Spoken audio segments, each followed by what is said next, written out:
बाजार में फिर बड़े कॉर्पोरेट एक्शंस की धूम है। आरएल के राइट्स इशू को मिले शानदार रिस्पांस के बाद अब कई कंपनियां इसी राह पर चल रही हैं। अपने विस्तार के लिए वे राइट्स इशू का जरिया अपना रही हैं। इससे कंपनियों के लिए नई संभावना तो खुलेगी, लेकिन क्या ये निवेशकों की कमाई के लिए भी राइट चॉइस है? तो चलिए समझते हैं कि कमाई का कितना बढ़िया मौका है राइट्स इशू।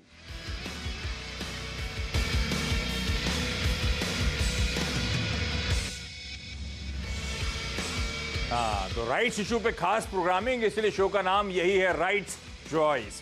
तो दरअसल आपने रिलायंस इंडस्ट्रीज का जो बहुत सक्सेसफुल राइट्स इशू आता हुआ देखा, उसके बाद अब आप देख रहे हैं राइट्स इशू की झड़ी लगती हुई। ज्यादातर कंपनीज की फंड रेजिंग का प्रिफर्ड बेट अब ये राइट्स इशू का जरिया, राइट्स इशू का विकल्प नजर आ रहा है आपको। राइट्स का आसान शब्दों में मतलब समझिए, एक तरीका है फंड रेजिंग का। मौजूदा शेयरधारकों को एक राइट मिलता है, इनविटेशन दिया जाता है कि भाई कंपनी में और पैसा डालो अट्रैक्टिव प्राइसेस पर। तो इस झड़ी लगती हुई इस राइट्स इशुएंस की पर क्या एक्सपर्ट्स एडवाइस कर रहे हैं राइट्स इशू में सब्सक्राइब करने के लिए? क्या कॉल है उस कंपनी के लॉन्ग टर्म में स्टॉक को लेकर? ये बड़े सवाल हैं।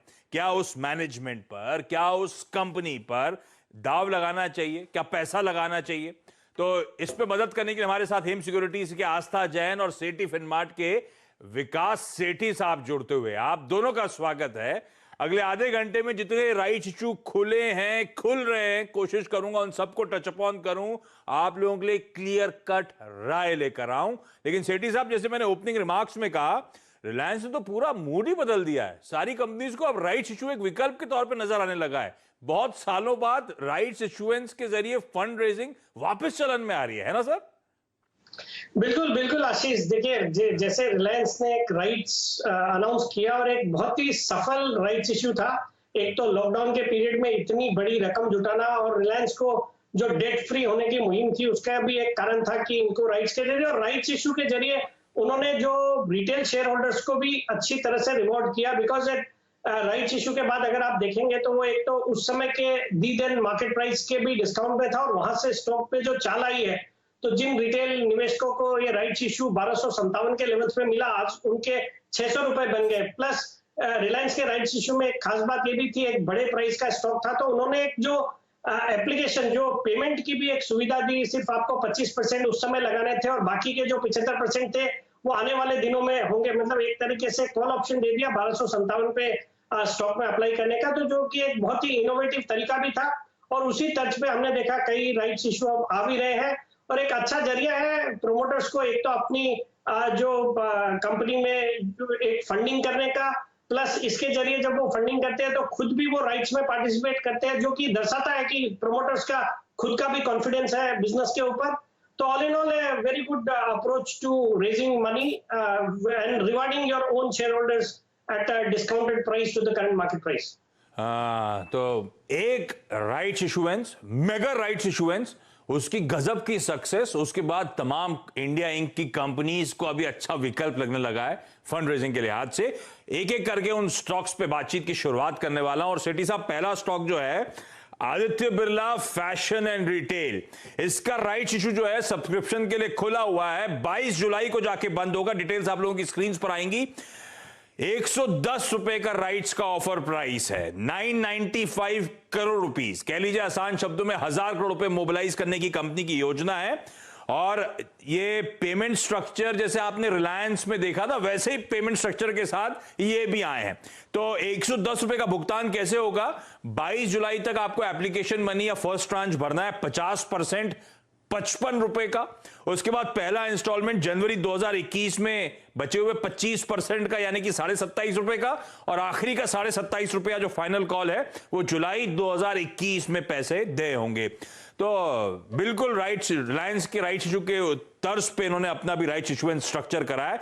3 ट्रांचेस में ये पेमेंट्स होते हुए नजर आएंगे। अब सेठी साहब, Aditya Birla fashion and retail, ये स्टॉक जो है 280 के साल के हाईज, वहां से 60% करेक्ट होकर कामकाज करता हुआ आपको नजर आएगा, क्योंकि लॉकडाउन का, पैंडेमिक का पूरा असर पड़ा है धंधे पर और वो भाव पर रिफ्लेक्ट कर रहा है। अब हम अनलॉक की फेज में आ रहे हैं। क्या ये कंपनी, क्योंकि राइट्स पे दाव लगाने से पहले वो कंपनी दाव लगाना चाहिए, वो ज्यादा इंपॉर्टेंट सवाल, और उसके बाद जो राइट्स खुला हुआ है उसमें मैं सब्सक्राइब करूं क्या? आपकी रणनीति क्या होगी Aditya Birla fashion and retail को लेकर?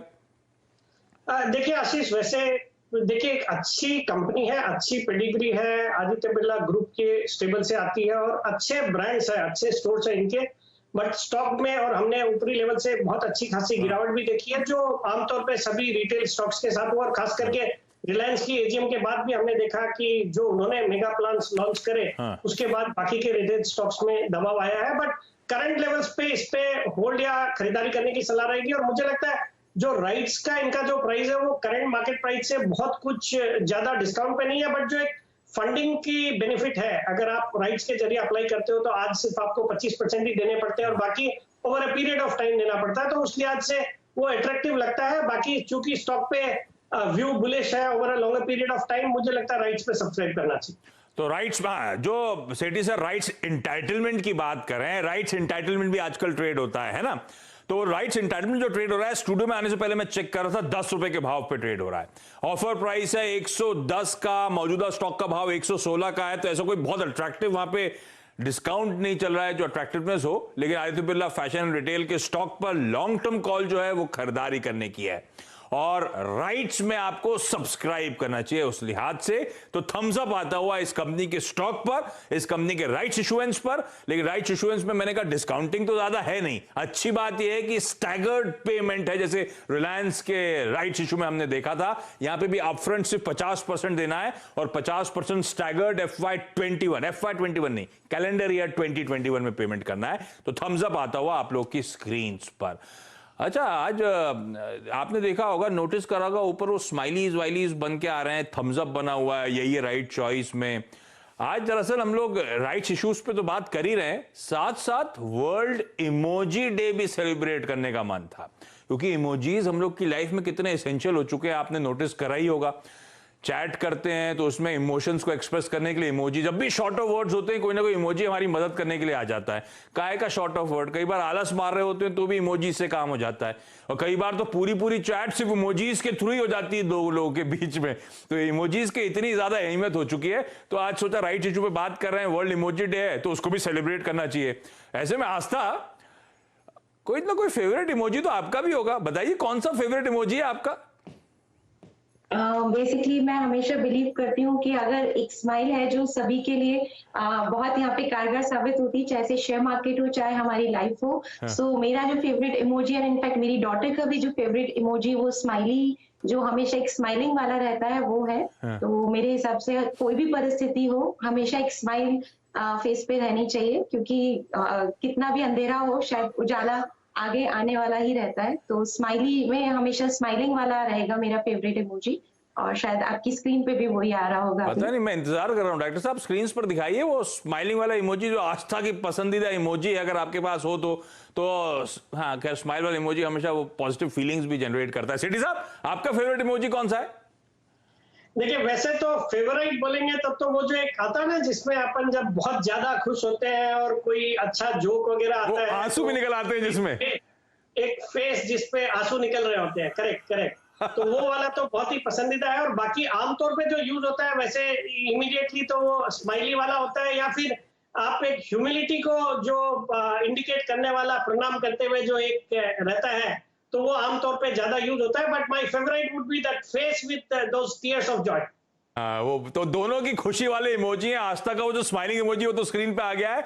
सेठी साहब का जो इमोजी आप लोग को याद होगा, आप लोग टेक्स्ट करते हैं कभी खूब हंसता हुआ इमोजी, और जिसको हंसी में आंसू तक निकल आते हैं, वो वाला इमोजी सेठी साहब का पसंदीदा इमोजी है। लेकिन चलिए अगले स्टॉक की तरफ बढ़ रहा हूं, पीवीआर। और पीवीआर के पास जाऊं इससे पहले मैं और भी इंटरेस्टिंग स्टॉक्स हैं, श्रीराम ट्रांसपोर्ट फाइनेंस या आस्था के पास जा रहा हूं इस स्टॉक को लेकर। ये भी जो राइट्स इशुएंस है ये सब्सक्रिप्शन के लिए खुला हुआ है, जुलाई 30 तक खुला रहेगा। 570 रुपए का राइट्स का इश्यू प्राइस है। हर 26 शेयर पे 3 शेयर्स के लिए आप इंटाइटल्ड होंगे राइट्स के। 10 जुलाई को ध्यान रखिए, रिकॉर्ड डेट थी, ये उस समय की बात है। 1500 करोड़ रुपए इस कंपनी की मोबिलाइज करने की योजना है। और इसमें एक अच्छी बात आस्था यह है, प्रमोटर्स ने कहा है कि वो जितना भी राइट्स इंटाइटलमेंट है फुल्ली सब्सक्राइब करते हुए नजर आएंगे, अपनी राइट्स को रिनाउंस नहीं करेंगे। श्रीराम ट्रांसपोर्ट फाइनेंस, लेकिन इस स्टॉक पे कॉल क्या होगा, क्योंकि ये स्टॉक भी अच्छी खासी पिटाई झेल चुका है, अपने साल के आय से आधे पे ही कामकाज कर रहा है इस समय भी।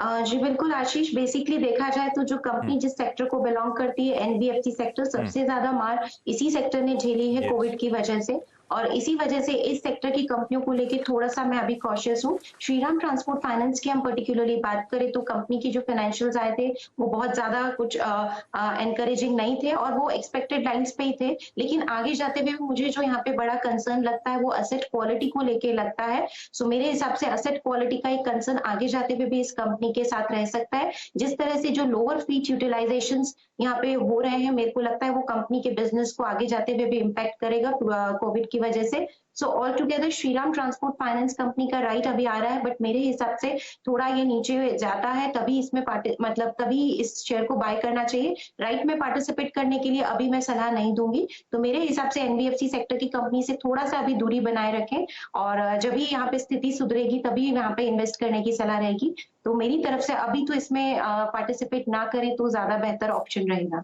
हाँ, तो पार्टिसिपेट ना करें। आस्था थोड़ी कंसर्न साउंड करिए एनबीएफसीज को लेकर, और एसेट क्वालिटी को लेकर जो चिंताएं हैं शायद वो प्ले आउट होती हुई नजर आए। वो स्ट्रेस जो है, वो स्ट्रेन जो है बुक्स पे, वो शायद अब विजिबल होता हुआ नजर आए। इसीलिए एनबीएफसी और श्रीराम ट्रांसपोर्ट इस समय उनकी पसंदीदा बेट है ही नहीं।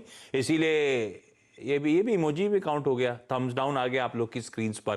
तो दूर रहना है इस स्टॉक से इस समय और इसके राइट्स इशुएंस से। खैर, इसका राइट्स इंटाइटलमेंट जो है करीब 105 रुपए के आसपास इस समय कामकाज करता हुआ, तो 570 680 ऑलमोस्ट जो डिफरेंशियल है उसी के आसपास ये इस समय इंटाइटलमेंट वाला शेयर ट्रेड कर रहा है। ठीक है, तो श्रीराम ट्रांसपोर्ट पे बात हो गई। अच्छा, मुझे डायरेक्टर साहब बता रहे हैं वो सेठी साहब का इमोजी नजर आ गया, जरा दिखाइए डायरेक्टर साहब, हम लोग कौन सी इमोजी की बात कर रहे थे। जो सेठी साहब का पसंदीदा इमोजी है वो अब आप लोगों की स्क्रीन पर आ जाएगा। ये है वो फेवरेट इमोजी सेठी साहब का। ये मुझे भी बहुत अच्छा लगता है वैसे। जबरदस्त, जब ज्यादा हंसी दिखानी होती है, फीलिंग एक्सप्रेस करनी होती है, तो इमोजी एकदम एप्ट बैठता है। अच्छा सेठी साहब, अगला स्टॉक जो रडार पे है राइट्स इशुएंस के चलते, वो है पीवीआर का। ये राइट्स इशू भी बाजार में खुला हुआ है, 31 जुलाई को जाके बंद होगा। कुल मिलाकर 300 करोड़ रुपए जुटाने की योजना, 784 रुपीज का ऑफर प्राइस, 94 शेयर्स हैं। रिकॉर्ड डेट थी जुलाई 10 इसकी भी, तो 7 शेयर्स के लिए आप इंटाइटल्ड है राइट्स के। और राइट्स की प्राइसिंग हो गई मौजूदा भाव से करीब 25% के डिस्काउंट पे इस समय वो ऑफर है। लेकिन सेठी साहब, ये कंपनी तो चैलेंजेस से गुजरी है। साल के हाई से ये भी वही स्टॉक है जो एग्जैक्टली 50% करेक्ट होकर कामकाज करता हुआ आपको नजर आएगा। और दिक्कत यह है कि मल्टीप्लेक्सेस कब खोलेगी सरकार, बहुत बड़ा असमंजसता है। बाकी सबको लेकर तो क्लैरिटी है, ये अब खुला, ये तब खुला। मल्टीप्लेक्सेस को लेकर कोई कुछ कह भी नहीं रहा, और हमारा आप जानते हैं बड़ा मुश्किल है मल्टीप्लेक्सेस को अभी भी रिज्यूम कराना, और रिज्यूम करा तो आई डाउट हम तीनों में से कोई भी जाना चाहेगा इस समय पिक्चर देखते हैं मल्टीप्लेक्स में बैठ के इतने लोगों के बीच में। क्या करना है फिर पीवीआर में सर? पर ये सब स्ट्रीट में कहीं ना कहीं फैक्टर इन होगा भी, जो हम कह रहे हैं सबको पता है, तो भाव में शायद कैप्चर हुआ हो। अब इसका मतलब पीवीआर पे अब कॉल क्या होना चाहिए जब भाव क्रैक हो चुका है? इसके राइट्स पर कॉल क्या होगा सर? नहीं, बिल्कुल आशीष, देखिए पहले तो अगर आप नॉर्मल सिनेरियो की बात करें, कोविड के पहले के जो सिनेरियो थे उसमें तो ये एक बहुत ही शॉर्ट आफ्टर स्टॉक था। ऊपर में 2000-2100 तक के लेवल्स के हाईज टच करे, और सबको लगता था इतना बड़ा इंडियन कंजम्पशन स्पेस है, इतना बड़ा मिडिल क्लास है, तो उसमें ये जो तरह के बिजनेसेस है बहुत ही ब्राइट फ्यूचर नजर आ रहा था। बट कोविड ने पूरा सिनेरियो बदली कर दिया, और आज जब पूरा लॉकडाउन है या मॉल्स वगैरह बंद है तो इनको बहुत बड़ा इम्पैक्ट पड़ा है। और ये आने वाले दिनों में भी बहुत जल्दी रिकवरी या नॉर्मल सी इनके बिजनेसेस में नहीं आएगी। बट जैसे जैसे ये अनलॉक होते जा रहा है, माना जा रहा है कि छोटे जो टाउन्स है, छोटे सिटीज है, वहां पे कुछ स्क्रीन्स वगैरह खुली होंगी, बट इनके जो फिक्स्ड कॉस्ट है काफी ज्यादा है, जैसे रेंटल्स लगते हैं या स्टाफ की सैलरीज वगैरह है, तो उसकी मार स्टॉक झेल रहा है। और हमने देखा स्टॉक में हाल ही में जो इसके लोज थे, वो राइट्स इशू के जो प्राइस है 785 के आसपास के लोज भी लगाए स्टॉक ने। तो मेरा जिनके पास ऑलरेडी ये स्टॉक है उनको तो होल्ड करने की सलाह है, बिकॉज बिजनेस मॉडल अच्छा है, बिजनेस में अपॉर्चुनिटीज अच्छी है, बट अभी समय लगेगा। बाकी उनको राइट्स में बिल्कुल अप्लाई करना चाहिए, बिकॉज राइट्स एक अच्छे खासे डिस्काउंट पे जो 784 के लेवल्स पे इस स्टॉक में बिल्कुल एक खरीदारी करने का मीडियम से लंबी अवधि के लिए अच्छा मौका है। तो आई वुड रिकमेंड कि राइट्स में बिल्कुल अप्लाई करें जिन निवेशकों ने ऑलरेडी इसमें निवेश किया हुआ है उनको। तो ठीक है, राइट्स में अप्लाई करें। चैलेंजेस हैं इस कंपनी के सामने, स्टॉक उस लिहाज से करेक्ट भी होता हुआ नजर आया है। और राइट्स में अप्लाई करने का सबसे इंपॉर्टेंट मकसद यह है कि आपको एक अच्छा डिस्काउंटिंग है 25% के आसपास की, उस डिस्काउंटिंग को बनाने का फायदा मिलेगा। तो मौजूदा शेयर धारक हैं तो इन राइट शेयर में अप्लाई किया जा सकता है। थम्स अप आता हुआ सेठी साहब की तरफ से पीवीआर के राइट इशुएंस को लेकर। क्विकली एक काम करता हूं, एक छोटा सा ब्रेक ले लेता हूं। ब्रेक के उस पार और भी ऐसी कंपनीज है जिनके राइट इशूज लाइंड अप हैं, उन स्टॉक्स पर चर्चा करेंगे दोनों एक्सपर्ट्स के साथ।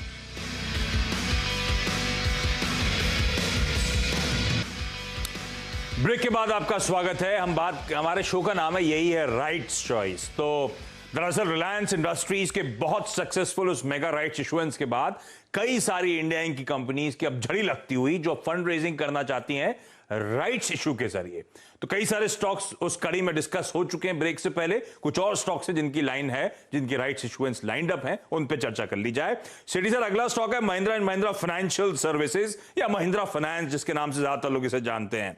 3,500 करोड़ रुपए राइट्स इशू के जरिए जुटाने की मंजूरी बोर्ड ने कहा है, फोर्थ विद राइट्स इशू कर दिया जाएगा।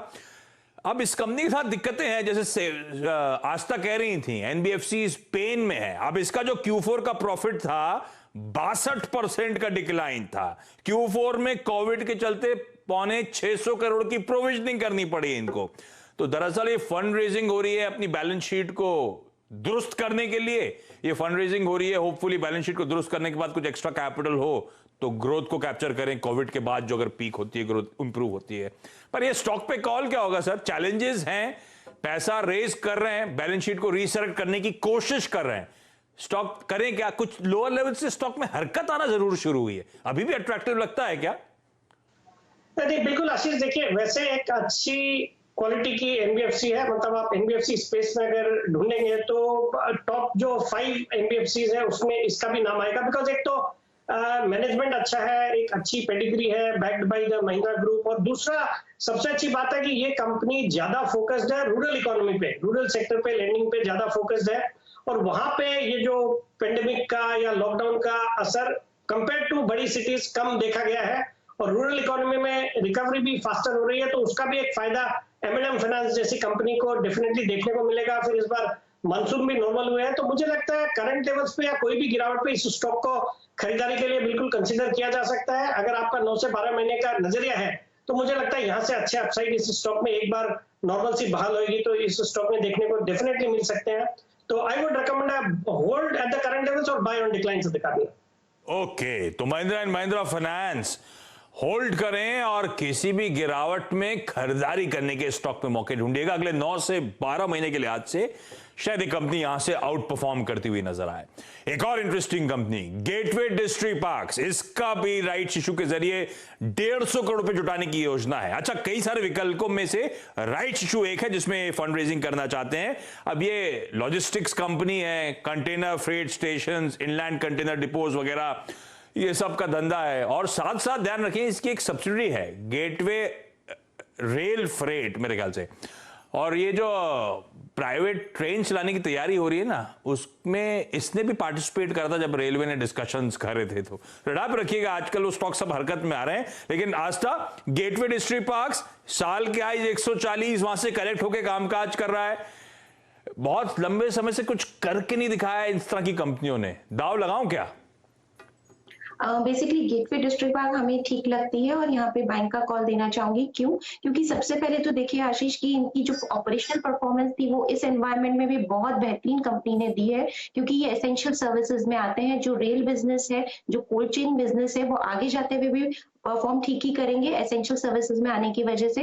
दूसरी तरफ देखा जाए तो जिस तरह से कंपनियां डीलिवरेजिंग कर रही है, तो already debt to equity ratio इनका 0.62 है, तो बहुत हाई नहीं है। और उसमें अगर डेट और कम होता है तो बिल्कुल यहाँ पे शेयर होल्डर्स के लिए काफी बढ़िया वैल्यू निकल के आएगी। रिटर्न ऑन इक्विटी 25% का है। और आशीष, सबसे बड़ी बात होती है कि आपको प्राइस टू अर्निंग रेशियो यानी कि जो वैल्यूएशंस है वो कैसी है, तो वैल्यूएशंस भी काफी कंफर्टेबल हमें लगती है। सो ऑल टुगेदर अगर कंपनी ने यहाँ पे बिल्कुल जिस तरह से फंड जुटाने की बात कर रही है तो आगे जाते हुए बैलेंस शीट और मजबूत होगी, सो हर पैमाने पे ये कंपनी बढ़िया लगती है। स्लो मूविंग स्टॉक है, लेकिन लंबी अवधि के लिए बिल्कुल इसमें निवेश किया जा सकता है और होल्ड भी किया जा सकता है। 110 से 120 का मैं लक्ष्य भी इस कंपनी के लिए देना चाहूंगी। ओके, चलिए, तो हमने कई सारे स्टॉक्स की डिस्कशन करी जहां पे राइट्स इशुएंस की तैयारी है। Aditya Birla fashion and retail, Sethi साहब कह रहे हैं होल्ड करें, बाय करें स्टॉक को और इसके जो राइट्स है उसमें सब्सक्राइब करें। सबसे अट्रैक्टिव बात कि इसमें जो डिफर्ड पेमेंट वाला, स्टैगर्ड पेमेंट वाली बात है वो सबसे ज्यादा पसंद आता है। सेठी साहब की कॉल लेकर आइए स्क्रीन पर एक्टर साहब। श्रीराम ट्रांसपोर्ट फाइनेंस, आस्था कह रही है एसेट क्वालिटी कंसर्न्स हैं, नहीं लेने का मन है तो दूर रहें स्टॉक से, फिर ऑब्वियस है कि इसके राइट्स में भी सब्सक्राइब नहीं करें। पीवीआर पे सेठी सर कह रहे हैं अप्लाई करना चाहिए क्योंकि एक मीनिंगफुल डिस्काउंट है करंट भाव से उस राइट्स इशुएंस में। राइट्स जिस भाव पे दिया रहा है 25% का डिस्काउंट अट्रैक्टिव है, लगाना चाहिए पैसा। महिंद्रा एंड महिंद्रा फाइनेंशियल्स, सेठी साहब कह रहे हैं कि अगले 9 से 12 महीने के लिए आज से अट्रैक्टिव है, होल्ड करें या गिरावट में इस स्टॉक में खरीदारी करके चलें। राइट्स की डिटेल्स अनफोल्ड होंगी तो आगे और बातचीत। गेटवे डिस्ट्रिक्ट पार्क्स, आस्था का कहना है कि स्लो मूवर है लेकिन फंडामेंटल जहां पे खड़े हैं वो अट्रैक्टिव है। ये महिंद्रा महिंद्रा फाइनेंस में वैसा वाला आया है क्योंकि सेठी साहब ने, अच्छा वो फिर से दिखाई, महिंद्रा महिंद्रा फाइनेंस में समझ गया डायरेक्टर साहब क्या दिखा, प्रोड्यूसर साहब क्या करना चाहते थे। तो इस समय होल्ड है और बाय ऑन डिप्स है, तो इसीलिए इमोजी बदल गया है थम्स अप की जगह। और गेटवे डिस्ट्रिक्ट पार्क्स में आस्था कहना है खरीदारी करके चलें। चलिए, इस नोट पर आस्था जी, सेठी जी, आप दोनों का बहुत बहुत धन्यवाद वक्त निकालने के लिए और आप सबका इस खास पेशकश को देखने के लिए। उम्मीद करता हूं राइट इशुएंस इतने सारे आ रहे हैं, आप लोगों के जहन में बहुत सारे सवाल होंगे पैसे लगाने के विकल्पों को लेकर, वो क्वेरीज काफी हद तक सॉल्व हुई होंगी। नमस्कार।